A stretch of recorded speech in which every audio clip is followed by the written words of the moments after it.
Сәлеметсіздер ме, қымбатты көрермен? Жақсылықта жандарыңыздан табылатын, мереке күндерді құттықтайтын біздің бағдарлама келескі тосын семізді. Шуақты көктемнің алғашқы мерекесі, халықаралық әйелдер күні және де Рамазан айыңыз мүбәрәк болсын деп, алыстан ата мекеннен анасына деген сағынышын жолдаған әдемі тосын семе жалғастырып отырған жайымыз бар. Асылда ардақты анамыз Гүлбаршын апамызға Қазақстан еліндегі күйеу баласы Базархан қызы Жанаргүлдердің отбасына жолдаған тамаша сыйлықпен апасын қуантып қайтайық. Көзілген таңды жалғап таңдарға мама. Амансыздар, жақсатсыздар. Арайлап атқан әрбір таңдарыңыз берекетті болсын деген біз ыстық лебізді жолдай келе, дәл қазір келескі бағдарламамызды құттық қонағы Гүлбаршын апамызбен жүздесіп отырмыз. Апа, қалыңыз қалай?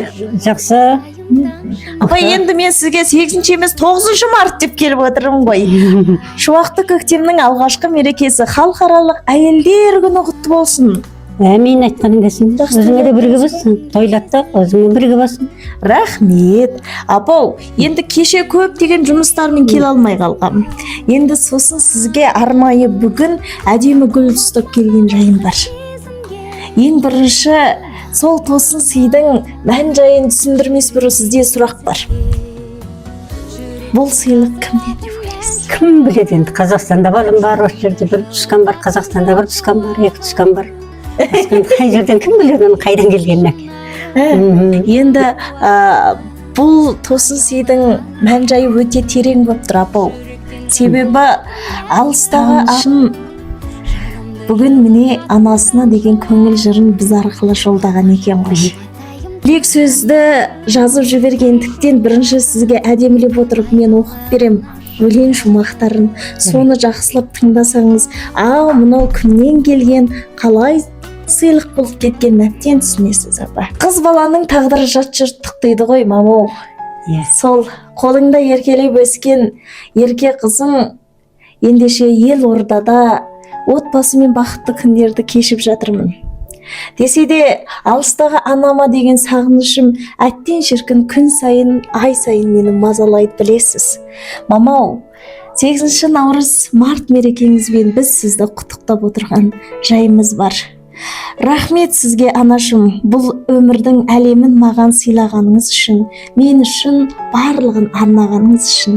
Рахмет деп алыстан аңсап сағынған сезімімді бүгін сізге әдей жолдап отырған жайым бар. Ананың қадірін айтайық, балаға деген ықыласын санаға салып байқайық.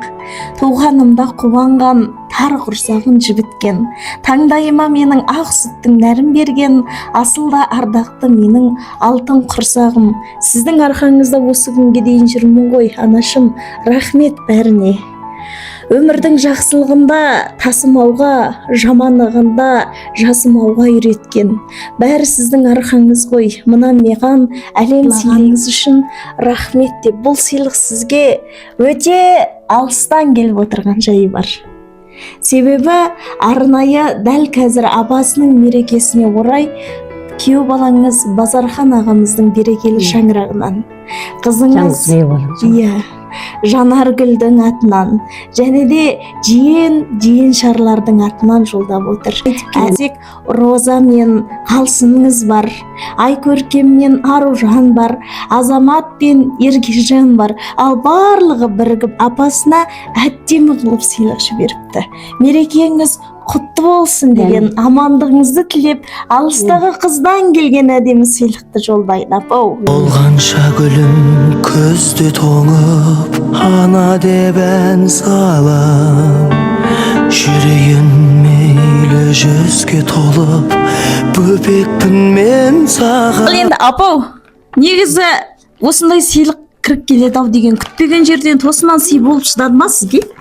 Күткен жоқ, бұндай келеді ғой деп, марс жерден бүйтіп сыйлап келеді ғой деп келген жоқ. Көп рахмет балаларыма, еңбектерін, жұмыстарынан табыс, тендерінен саулық, ұстаған оразалар қабыл болып, қашан амандықпен кезу Алла несіп етсін.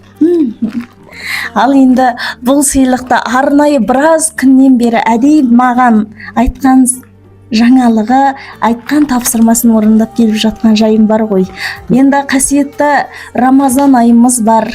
Жәннат ананың табанының астында дейді ғой. Менің жер бетіндегі жұмағым, алдымдағы менің арқа сүйер анашым деп әдемі сыйлық жіберіп жатқан қыздарыңыздан күйеу баланың берекелі шаңырағынан айналып қана кетейікші. Апа, Рамазан мүбәрәк болсын.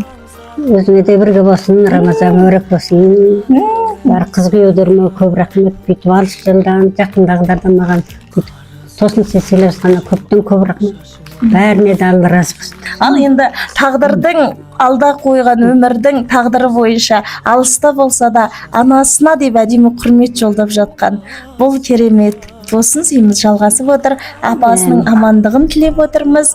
Мерекелеріңіз құтты болсын деп тәмамдайық. Өзіңде мерекен құтты болсын. Өтіп кетсе дағы келесің наурызыменен құттықтап қояйын. Рахмет. Енді біз тамаша тосын сыйларымызды жалғастырып жатырмыз. Дәл қазір анасын қуантсақ, енді кезекті құдағиға беріп отырмыз. Мерекесі құтты болсын деп алыс Қазақстан елінен арнайы Жанаргүл құдағидың атынан тамаша сыйлық беріп құрмет көрсетіп жатыр. Апа, мереке құтты болсын. Ақтайды есіміңді ел ана деп ата.